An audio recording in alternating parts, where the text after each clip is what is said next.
Bienvenue mesdames et messieurs, merci encore Nandenge tout le monde on a toujours dans le cadre ya masolo ya mboka. Voilà lelo tozana parlement victoire mangai oyo toko kutana ba combattant to beta moi masolo moi muke surtout ndenge marche ya la moka salamaki ndenge aussi Augustin Kabuya lobaki que non oya ko meka ko toucher pouvoir faire tiseke de l'IDPS ba combattant baza prêt pour na ko porter les armes pour défendre le pouvoir na bango bazwa na ndenge moko toyebi biso nyonso ke no ya combat ya 37 ans eza ya kosakana te il faut ba protéger yango marche elekaki batu baku mutu akufi na Goma ba combattant mususu ba sepeli na yango état de droit za wapi IDPS ba milice ba na kati ou ezaka la façon ya koloba pour la politique. Ça crée déjà débat. Voilà la raison pour laquelle nous sommes ici na parlement victoire tous wa bandeko balo baba pesa ba makanisi par rapport surtout à marche aux qui réprimer balobi état de droit Félix Tshisekedi pendant ba campagne na ya baka état de droit et que salama et que ça l'a vraiment appliqué mais tout moni mutakufi na marche ya lamuka bango bazotuna bango soki na constitution mboka na biso soki le 30 juin ba interdisant pour la manifestation. Babi IDPS a marché le 30 juin 2005. Au Félix Tshisekedi ba sotisa ki mir na Kasavubu. Et comme na tour ya baninga akomi ko telemela yango l'ombre ya Joseph Kabila au sein ya Félix Tshisekedi ezali. Bango balobi moi te kaza président nommé sans plus tarder Mbote président Panzou. Mbote Ndeko Ousmane. Alors président Panzou donc to so moi réaction na bino to ebité so IDPS ba milice pour ça ba milice manifestation pacifique bobanga ki ba mama ba kanzela za soulèvement populaire mais manifestation pacifique ba comment pas mukanda et pas ya ba comment lettre ba adresser ki na gouverneur ya ville a toujours ba ka ya ville ya Kinshasa mais na libanda mboka bo akuli bo beti ba gaz bo réprimer bo pekisi na libanda mboka na libanda ya capitale na province na Goma mutakufi. Ça c'est beti état de droit ngo botie wapi. Merci beaucoup. Tout ça la confusion te y a état de droit na démocratie na ba réaction impulsive. État de droit eliki koloba respect ya mibeko oyo eza kotambusa mboka na oyo aza na pouvoir na oyo aza na opposition biso nyonso toza soumis na respect ya mibeko nde na kati ya mibeko ezo garantir protection ya chaque parti, n'est-ce pas? Mibeko nde ezo garantir liberté de manifester. Dans l'entretemps mibeko pe ezo pesa pouvoir na autorité ya mboka pona ko protéger, n'est-ce pas, biloko ya ba citoyen na biloko na bango. Alors par rapport à la manifestation il y a bandeko na biso, je crois que c'est une première en République démocratique du Congo. Le président de la République comme grand démocrate a libéralisé la manifestation politique, a autorisé bango bale quand même na télévision ba critiquer même gestion na ye, même pouvoir na ye. Atikeli bango pe liberté ya ko se manifester chaque fois que ba moni likambo o se pelisi bango te ba bima na balabala ba protester mutu akosala bango likambo ezate. Et je crois que à cela eloko moko mutu akoki ko s'inquiéter nango ezate. Mais il se fait malheureusement bande ko na biso ya lamuka bakomi komona ngo lokola faiblesse na part ya Félix ndenga tikeli bango liberté ya ko manifester chaque fois que balingi ba manifester bakanisi eza libertinage. Bakanisi eza libertinage. C'est la raison pour laquelle na ba comportement na bango bakomi ko se comporter tel que jusqu'à koluka baboma même ba policier. Au monaki mukolo ya arrivé ya Jean-Pierre Bemba. Ba policier batiaki na balabala batiaki bango na minduki te. Lokola ba policier bazaki na minduki te bango bamonaki yango lokola faiblesse, bango baye na ba arme blanche pour que ba bonza ba policier et ba victime ezaki na kaya ba policier. C'est la raison pour laquelle dans l'interview président Outé Gosala a dit que c'est vrai que position il y a la police et rejoindre même sans sentiment parce que yemoko akene kotala ba policier ndeko na biso ya MLC. D'ailleurs avant manifestation bazali koyebisa biso ngo polele ke tokomona oyo ba kosala bakamati ba sete bakoti sina ba chevron bino bozo na manifestation pacifique bozo que les meeting excusez-moi est-ce que basala la meeting na ba arme blanche bino bozo que ne koyamba mo continue bino ça ba infiltrer bino non ezabisa na bango ya bandaka ba ex militaire o Jean-Pierre Bemba zalaka na bango bazana nostalgie wana nde yango tina oyokaki na meeting ba posaki ke question ba soda baza wapi curieusement à décevoir bango et bisi bango que non ya zalaka lisusu na basoda te basoda bakota na armée donc pour ça na bango ezali ke basa la rébellion armée alors que Jean-Pierre Bemba lobi azo sala opposition républicaine. Donc je crois que bandeko na un peu discours baza combat vérité désir combat vérité désir d'abord combat vérité désir il faut aux minduki. Est-ce que marche lobe zaki minduki marche lobe zaki minduki te mais comportement na bango na arrivé à Jean-Pierre Bemba soki na arrivé à Jean-Pierre Bemba o ezalaki marche te ezalaki ndengo wana siko na marche kozala ndenge nini. C'est la raison pour laquelle c'est le gouverneur, hein, ce n'est pas le président de la République, c'est le gouverneur qui a interdit à l'objet que non, n'enga bandi ko perdre ba policier na ye, alingi les sous parce que le président de la République a l'objet na ba policier, ba utiliser les sous armes à fêter, ba utiliser ka ba gaz, na ba matraque. Alors tant que ba ko bima na ba gaz na ba matraque, est-ce que ba ko zala ba victime les sous te, il y a ba milice il y a MLC parce que n'indimite que Martin Fayulu azana batandeng wana bon c'est peut-être moi observation ngai parce que batu bazaki na batandeng wana ezaki MLC nani mais Martin Fayulu azaki na batandeng wana te na ebite soka komi na bango mais comportement na bango nde sali que la police aboya bango ba bimate yebisa ngai batolo oyo ya ba chantier à saute mouton.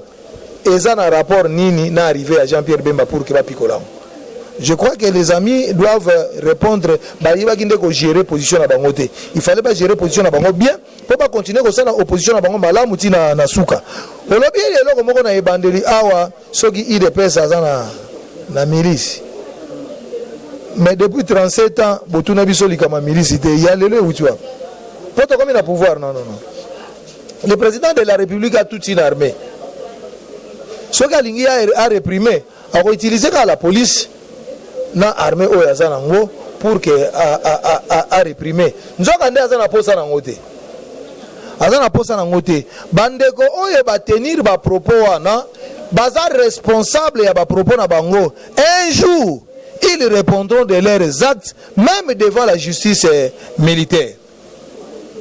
IDPS n'a pas une milice. Ce qui IDPS c'est qui azala na milice na sengela qui kozala parmi ba miliciens ya IDPS ngayo. Alors tout le marche à lobby hier pour réprimer marche Boboy Martin Fayulu a marché, Boy Martin Fayulu a exprimé. Tu sur la constitution, il y a une date fixée, il y a le 30 juin, marche comme ça la matin, mais Bino na IDPS va rappeler Bino quand même. IDPS marchera le 30 juin 2005, tout s'arrête. Oui, tout s'arrête, et ça là qui na contexte ni. Na constitution ni peut na pouvoir ni. Si quand il y a une élection, oh biso to gagner. Yebisa biso position na biso yokanisi kozani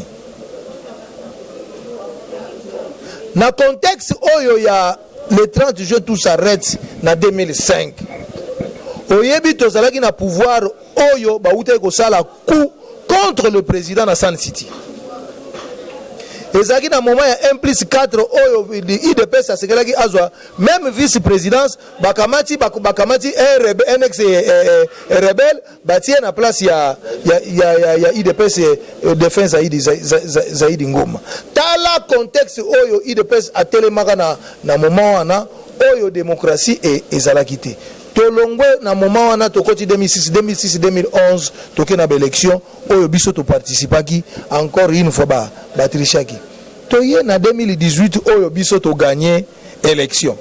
Alors yebisa ngai position nini oyo biso toyi kozwa na moment wana. Le président de la République, bien que décision ya azwa quitté, a oui comme ça la déclaration à RFI à lobby que yepé à soutenir position ya gouverneur, c'est une position responsable. Na moment où ba policier bazana na hôpital, bazo subir nanu ba soins pour que ba bimana ba koma hors de danger, bino bolingi ba policier mususu ba kisama yebisanga soki siko la police a utilisé ki siko masasi bato MLC bato SID bato ba parti wana bakufi balingaki balobani a utilisé ki na Goma mutakufi babomi mutu wana bango moko.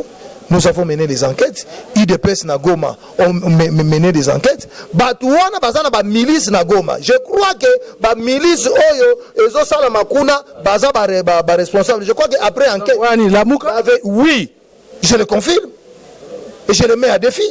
C'est que Martin Fayoulou mission oyo asala ki tango asala ki tourner na est oyo asangisa ki ba milice armée wana oyo balingaki ba monter coup contre tourner ya président na Butembo. C'est vrai bangonde batu wana comment se fait-il masasi ebetami na kati ya ba manifestants au lieu masasi ou talibanda ki ne ko manifestant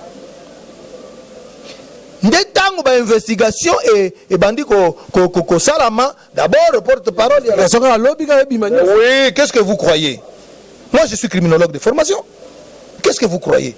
Si un vrai criminologue mène ces investigations ayant réuni les informations et qui recourt à une démarche bien déterminée, il peut recueillir les informations. Les premières informations qui ont été recueillies, l'arme a été tirée dans la foule. Alors quelle est la personne qui a tiré dans la foule? Après poursuite un groupe ya ba milice o bazaki na kati ya manifestation wana ba utiliser ki ba arme. Maintenant bazo mener banquette soki lisasi o ekotaki na nzoto mutu wana ekoza lisasi o ebimaki na kati ya munduki wana. Le moment venu la police nous dira exactement ce qui s'était passé. Voilà, alors attends, état de droit, Congolais ba expéré na état de droit pour na tchangu baganga kito ba état de droit ça très à l'aise. Bazala à l'aise. Moi je crois qu'il y a une confusion. La Mouka n'est pas un parti politique.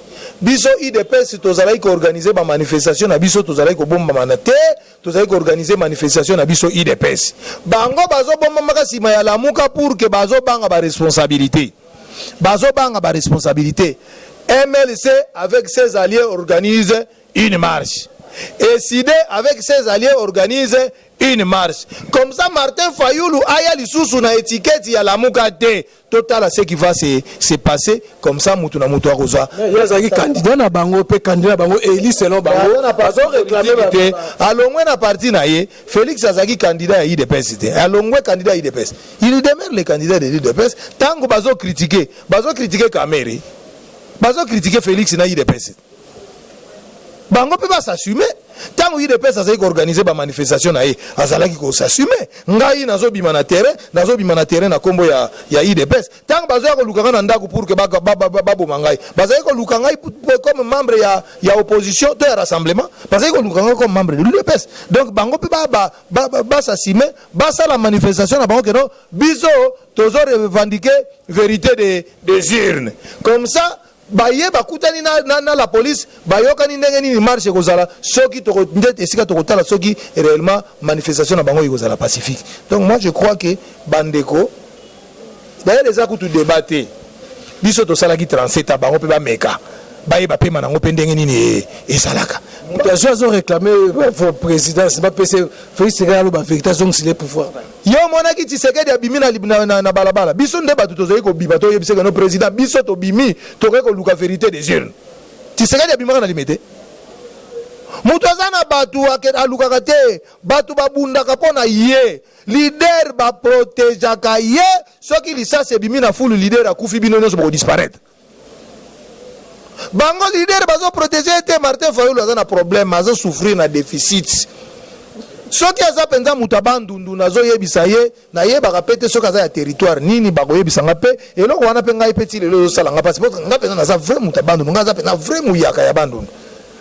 Donc c'est-à-dire ti lelo nazolinga mpe nayeba kimutu abandundu yango balobi soki ya kisasa soki ya maluku nazoyeba te ayebisa biso mpe soki aza mutu abandundu yango mpe ya ndenge nini aza mpe ekolo nini aza mupende mpo ngai naza muyaka yaka songolunda ye sikoyo ekolo nini eza nini nayebi te soki yo oza journaliste peut-être yo oyebaka muteke ya wapi tanto muteke tanto muyanzi tanto muumbu tanto bayebisa biso exactement soki azali nani parce que ntango tozobundela mboka yeba yango ke ntango tozobundela mboka basushi na biso d'origine ebombamaka te ngai bayebi nga naza membre ya UDPS naza mutu abandundu lelo naza mutu ya kwangu territoire nanga kasongolunda village nanga mahonga. Donc c'est-à-dire soki lobi kombo ya panzu sushi nanga ezobima kobanda na bapara nanga ti na bakoko na ngai eyebani ye aza koutilize bato abandundu eloko nanga nauta kobenga na neve nanga na ndako azaki parmi bato babukaki babutiki ya bato na kanluka nabenganaki na bi ndenge oza wana kozonga makolo nabengana ye mpo na likambo wana ya kimutu abandundu. Donc eza soni na moment oyo tozonga na likambo ya te toza bakongolais ozo comprendre na touche yango nalingi nayeba Martin Fayulu aza congolais ya wapi po soki natuni ndeko aza mutu akabeyaka mwanga na okende akabeyaka mwanga na koyeba akabeyaka mwanga chef kutimi aza nani ye abotami na famille nini mais siko oyo ya Fayulu mpe tozoyeba te bazoyela biso kaka ke congolais azo revendiquer vérité des urnes origine na ye mpe soki Cameroun toyebi te IPT opposition ça na mboko ndeko Ousmane soko lobi bongo c'est que ozali congolais te ozape journaliste te oyebi ba propos ya président de la République Félix Tshisekedi Tshilombo alobaki na lingi opposition ezala forte et puis pour ba critiquer action naye kwa koka kosala malamu ça c'est de 1 ya mibale nazo chité na ndenge uti kolobake no na UDPS tolingi to sala to simba minduki parce que oya koluka kobundisa pouvoir na biso nous allons prendre les armes. Je crois que mon président fédéral oyo n'avantaka chaque fois na émission oyebiango a uti ko répondre na question ana moyena s'attarder na ngobenza ezate mais ba propos na ezali ko engager kana muto oyo à tenir yango 37 ans de lutte Otobimi champion du monde Gandhi azwa arme Gandhi akima akenda exil Mandela azwa arme mais Tshisekedi atikala kozwa arme te aujourd'hui l'IDPS au pouvoir siko biso na pouvoir to yo kozwa manduki poto sala nini ozoma tekeza faiblesse d'esprit oyo et animé mutu wana donc nazo négliger parce que yo yebi position ngati na lion kokota na poso na bina kota na kobima mabe na koya ko qualifier so ndenge nini mais ba propos na engagé kaka ye nazali membre ya IDPS cadre IDPS président cellulaire ayiba yango oya lobby ezali ko cadrer na philosophie à IDPS. Vous êtes contre Augustin Kabila lobby faut protéger président pouvoir na bino ba propos na ye so il s'agit aussi ba arme ba simba arme ba propos na ye ezali trop enfantin. L'IDPS a grandi, l'IDPS est au pouvoir. Président fédéral a aussi très bien. Le président de la République est Azali garant de la nation. Ceux qui ont bimina ndeora mibeko nde mutekolanda yo. L'armée est là, la police est là pour mettre de l'ordre. Si quoi yo parti politique ou yo sous Munduki, je ne sais pas est-ce qu'il avait réfléchi. Ndeko na yeko kota kota na te nazali membre ya IDPS poso na bina kota yobane la marche salama qui marche salama qui pour réprimer la marche bino moko bozwa baba boyebi comment il marche comment ndenge bino pe bozalaka réprimer à l'époque hein bokum kozong silango susu bandeko bunda na bango ensemble ti boyoko boma mutu na Goma ndeko Ousmane ya Goma tikala koyeba ke mutoyo akofi na Goma c'était militaire azaki pe na arme toujours la banquette et ça la vérité quoi ebana oyebi ke muzito prometaka kawona kata mboko pour décourager les investisseurs plan na bango mais lobby c'était na ebite ezaki marche pe bon soulèvement ezaki soulèvement populaire mais chez moi au Kasai nayoka ki marche te na Katanga nayoki te mais nayoka Kinshasa wana Goma place oyo yakendaki kuna pour préparer lokola bamesana kozwa bakanisa ke mbusa na mwisi ya soutenir bango na action na bango pour peut-être bazwa ba groupes armés wezala na est kuna ba insécuriser ba continuer ko insécuriser est Tijemu nazo ebiso boy Bemba ye comme tout leader il faut ba militant ya parti politique ne ba kende ko yamba ye est-ce que ba interdisa ki Bemba ya ba interdisa ki ba militant na ye ba kende ko yamba ye mais nakoya na ye lokola Fayulu nazana nko épargner Bemba po Bemba na sokola ki na émission passée siko nazo zona Fayulu Bemba bo sepeli po a participer na marche mais na lobi ça libino bien problème ezawa na tete na sokola ki avant na émission passée na sokola ki est-ce que na tchaki baga nazo talande Fayulu parce que Bemba salaki te parce que na koloba te que no ba militant ya MLC ndemutu basalaki buzo bawana ezali motema mabe ya Fayulu un azana ngo contre Félix na tribalisme oyo balingi kokotsa na mitema ba congolais pour que donc il faut kaka mutabandu il faut kaka Fayulu azala président Bemba bakeko yambe na aéroport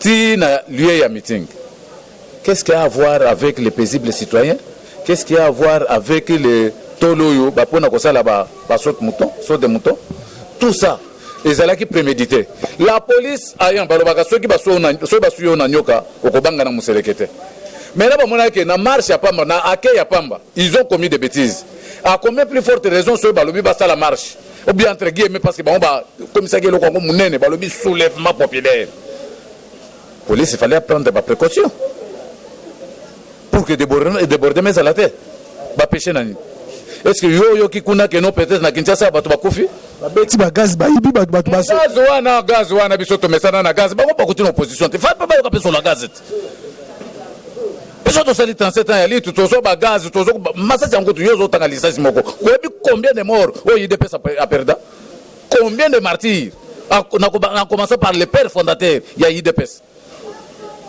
oyo ko zo ba combattant ya IDPS ndeko Ousmane bongo bango siko bazotanga mutu moko wana pe akufina Goma wana milicien oyo ya lamuka ya Fayulu we bakenda ko préparer kuna po basa la désordre basimbisa Félix touche batela ko simbisa Félix touche te batela ko simbisa Félix touche te ata mukolo moko te e ko simba te ko tela pe ko simba te pe Félix autela ko boma te babumaki na Lubumbashi attendez ko na Goma yango na auto répondre yo zongela ba question eloko na sana répondre aux zongis na Lubumbashi na campus militaire o babomaki ba étudiant o basalaki ba revendikaki ba droit na bango na Lubumbashi le militaire là était traduit en justice et on a ranti bazana boloko ce qui est ko sala que non o salami na Goma que non bale outi na ba policier o il fallait normalement ba sécuriser ba marche ce policier là sera arrêté.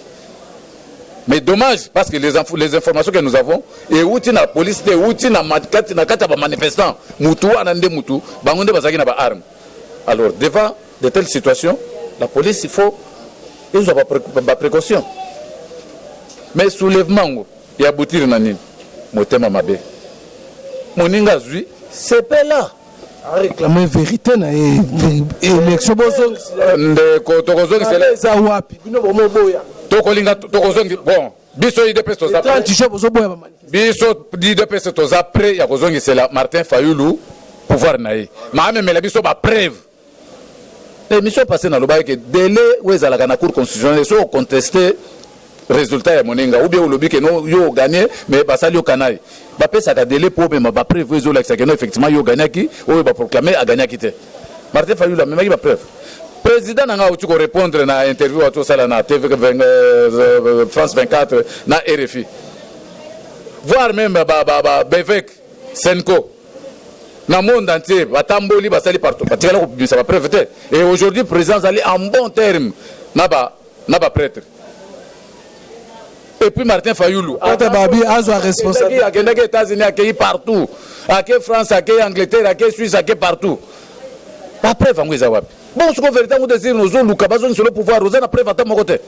ndeko nanga yo ko yana oyebisi peut-être président fédéral azawana bino président cellulaire na yo azaka na mbongo na ngai azo devoir ngai $10,000 exemple bon nakoki kozala nango peut-être à degré à gré tosali mukanda te mais ceux qui toquent devant la justice na wangani ke non naza na nyongo na ete est-ce que yo za preuve ko la justice qu'effectivement naza na nyongo na $10,000 bon na pesi ka kam na ibite ceux qui se marier par rapport il y a vérité des no Martin Fayulu azo senga non Martin Fayulu ezande motema mabe motema Martin Fayulu ezalinde na ibite c'est un sataniste ou bien quoi mais Félix Aza sataniste était Aza vraiment sataniste parce que comment mais bazo kata conseil bazo pesa était na bande mo qui azo pesa conseil tout le monde biso na IDPS combien de fois biso to loi ba mérite ya nini ya Fayulu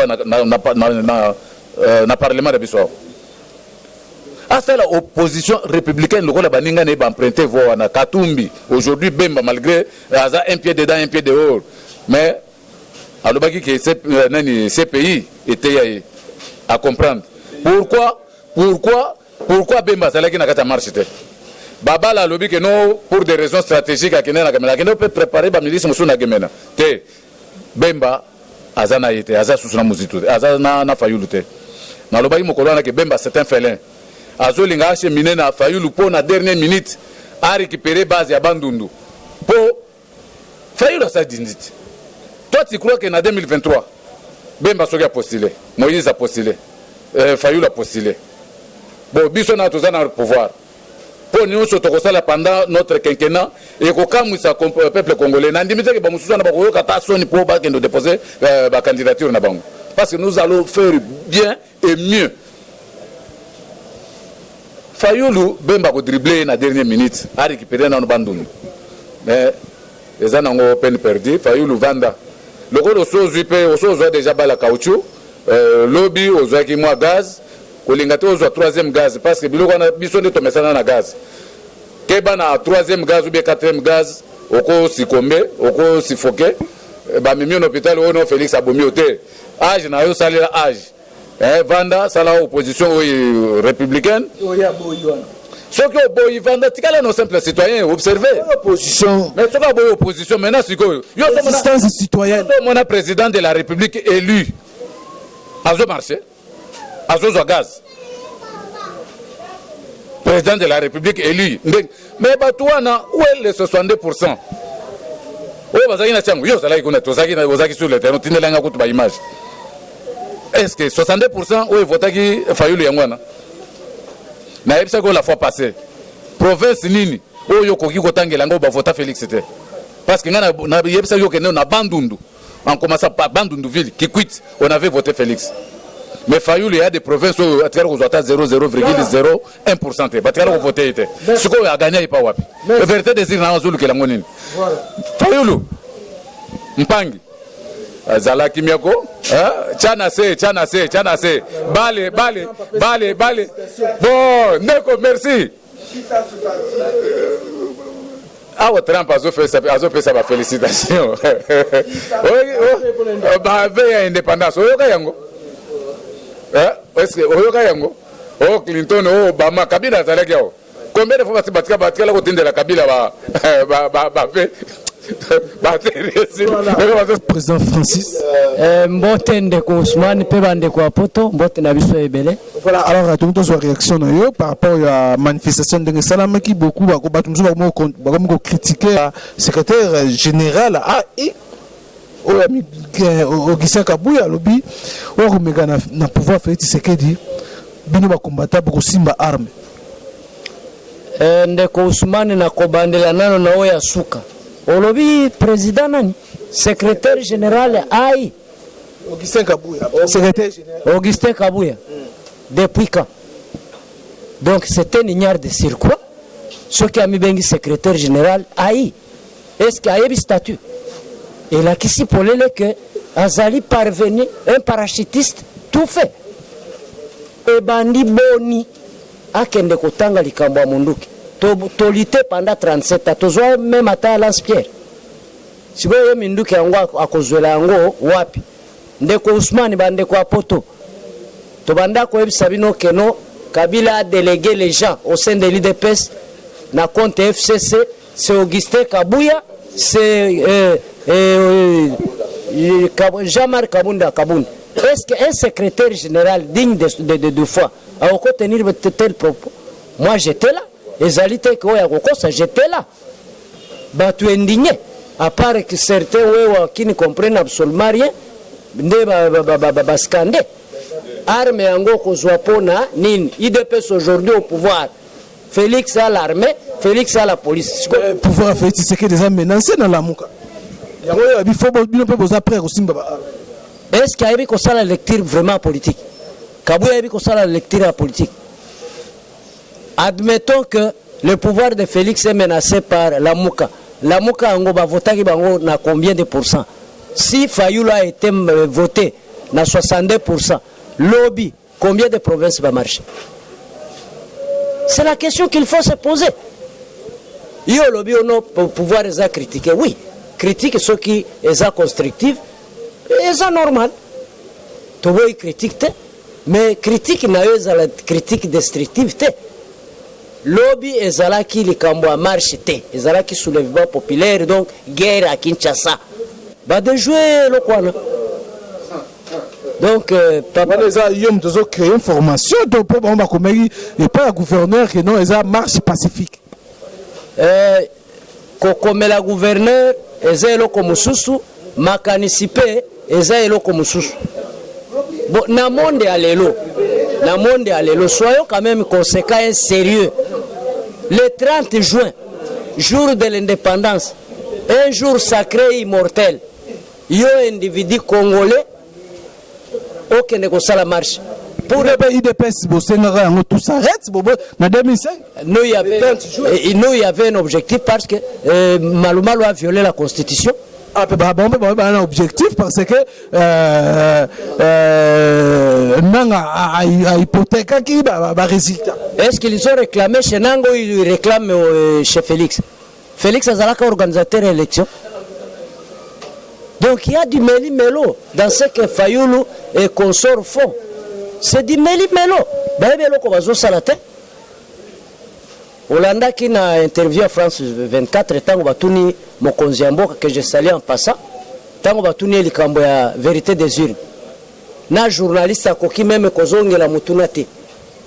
Les prêtres batatonné, yemo kwa tatoné 11 millions, 8 millions, prévezate. Mais il y a une cour constitutionnelle, ou apporter preuve. Ceux qui ont sola zamu tupenza bo moto, atanga, ba melisa ba botama na mwasi, ba melisa ilibele. Aoki kotika te, ba kata engenga. Il ne peut pas zolinga opposition za la te pour. Biso tolinga opposition te. Biso to ko sepela na opposition po babanda ko pesa biso ba température skani ba fa ezali. Yo kanisi ke to ekozala parfait, ba fa epe kozala. Il faut opposition zala babanda ko critiquer que no awa eloko simbité awa eloko simbité zaneti mama tango azolamba fatala est-ce que mungu ekoki matungulu ndembi ekoti il faut qu'il y ait l'opposition mais opposition moko ya solo opposition ba aventure te ya quoi créer rébellion na kati ya mboka te. Alors awa bobomi déjà bo continue pouvoir bo tolemelaka ko boma ba marche zate Botiko Bomana na Goma. Omoni attaque totuka ka Jean-Pierre Bemba. Mais Jean-Pierre Bemba comme mona musika omoni abendani te. Abendani na ya kenege mena kolia ntuka. Na mukuruta panzi. Akena ye asundoli Fayoulou. Zela na mikole zako ya Fayoulou azolia boloko à 15 ans de servitude pénale principale. Pour la marche, ils ont réclamé liberté d'expression. Ça a salinini. Yo lobi ke mutakufi na Goma. Mais na ba enquête, na ba investigation criminelle et salemika sur les champs. Et ça ba manifestants de ba bomi moninga na bango. Et parmi les manifestants, policiers anganate. Ce qui il s'avère que l'ISAS na investigation criminelle na investigation balistique. Ce qui va constater que l'ISAS wana euti na munduki ya policier wana ko subir force de la loi. A cause condamné jugé et puni sévèrement. Mais je vous dis, de manière sincère, Fayoulou est pris dans son propre piège. Il voulait créer un bain de sang, mais Balou Kélié. C'est là, le col porte-parole à la police, a le but que nous avons une investigation déjà en cours, yoko yoka. Fayoulou a collé à Vungure papa, Kalamingite. Bon, créer soulèvement alors. Soulèvement. Moi au pouvoir, je vais me soulever pourquoi? Moi je suis en plein pouvoir. Pour Fayoulou, moi je Kinshasa kota Mobusu Bokangi. Azana batuboni papa. Azana batuboni. Azana batuboni. Soki tolobi to maîtriser batwana kana maboko to maîtriser bango. Soki tolobi to maîtriser bango na maboko to maîtriser bango. Po biso nde bakolo terrain. Donc nde consommer ezana ngo belobi o bakino baloba belobi.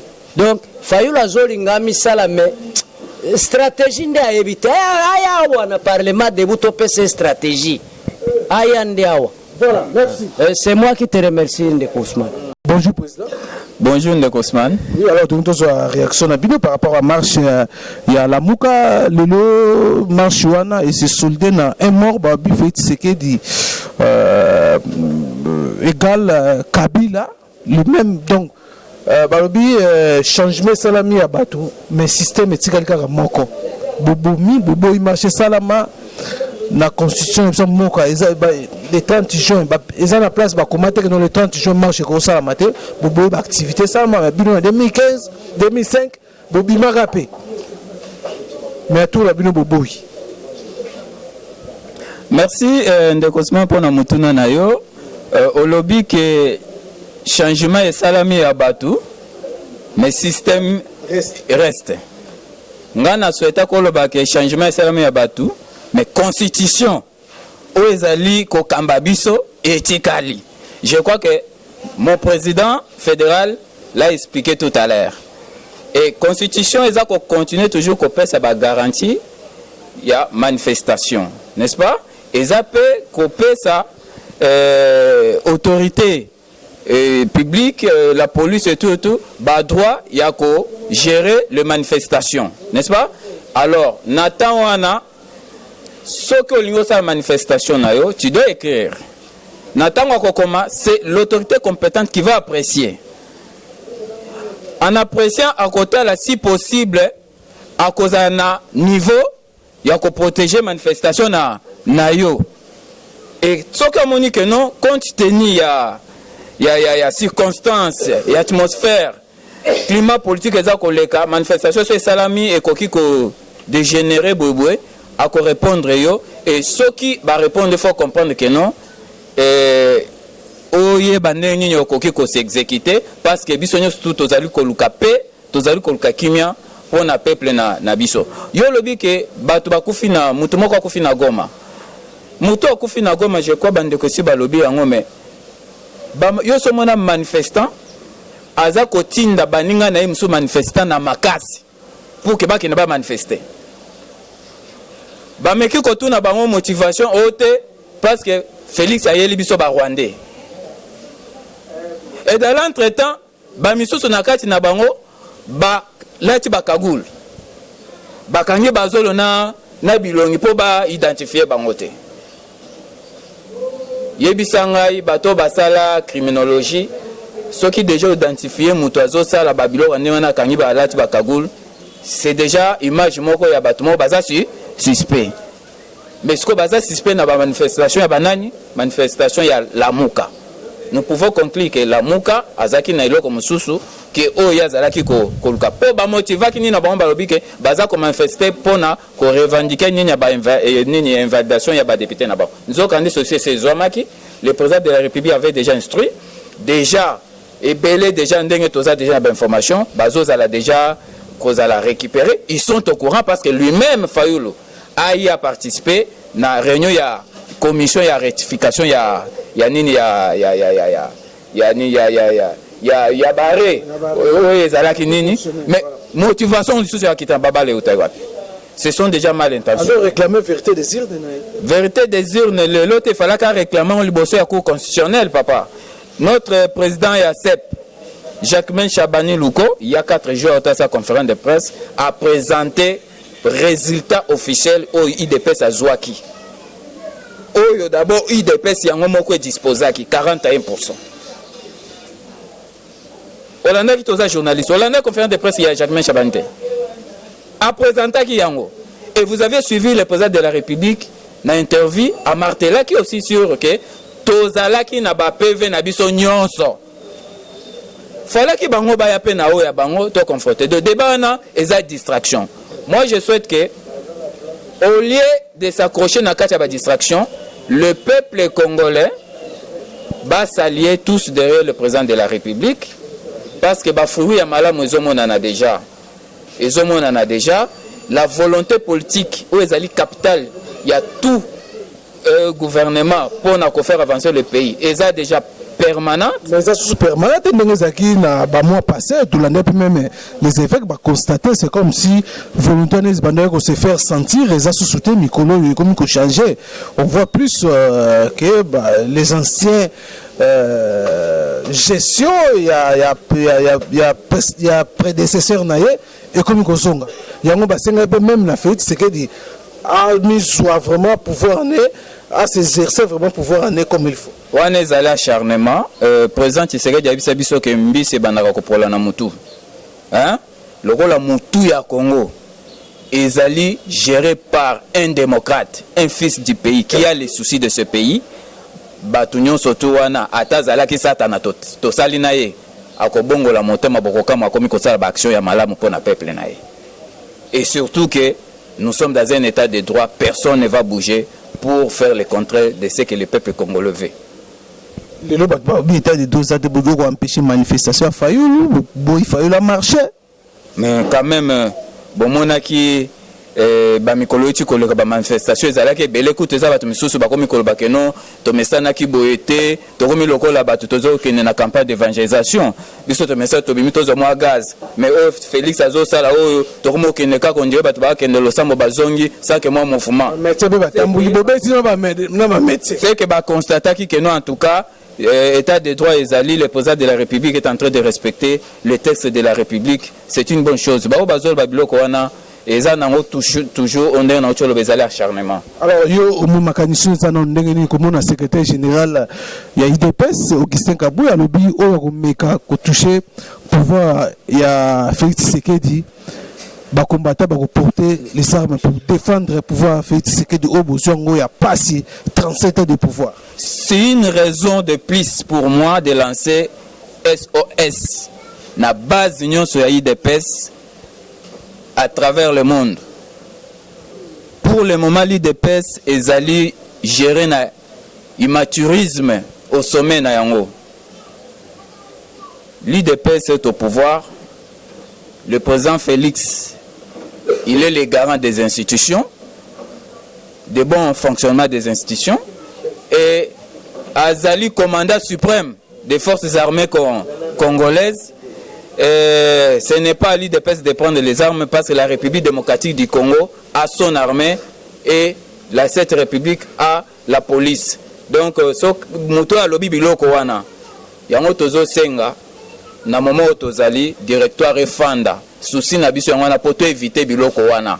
Ndo moto senga directoire parti za ko kamba na minute na bato ba sengel te ba kamba yango. Directoire efanda ndeno aussi longtemps bazo bazo va procéder bozo kendelana yango te bozo na ba vitesse bozo na botsa Félix Tshisekedi libanda masolo ya parti oh bacha libanda neni to longole membre IDPS longo membre IDPS te yo ebite que les 5 ans oyo et sengela kasa na parti azo sala ngona mboka et statut na biso eza ko prévoir que ceux qui mo konzakei na mboka et sengé directoire efanda. Merci tout ça le débat na pour débat na ezamulaï trop bazoluka par na bango. En tout cas mesdames et messieurs, nous sommes à la fin. Merci na bino so bozo klipa kwa kolanda biso tozaki na parlement victoire o te okuta na bande ko tuzo makanisi na bango ndenge na lobaki IDPS dictature changement salami mais babi système etikali kaka moko. Ya Joseph Kabila zoko continuer. Ya solo to ya lokuta boyoki ba combattre ba lobby état de droit ngo et que vous allez tout que comme un slogan to la réalité toujours c'est comme la réalité vraiment il y a encore du temps 5 ans encore. Toza kozela. Merci na bien nyonso, merci na Piscasi wanga wazaki derrière la caméra. Tokutani mbala ya sima na numéro msusu. Bye bye.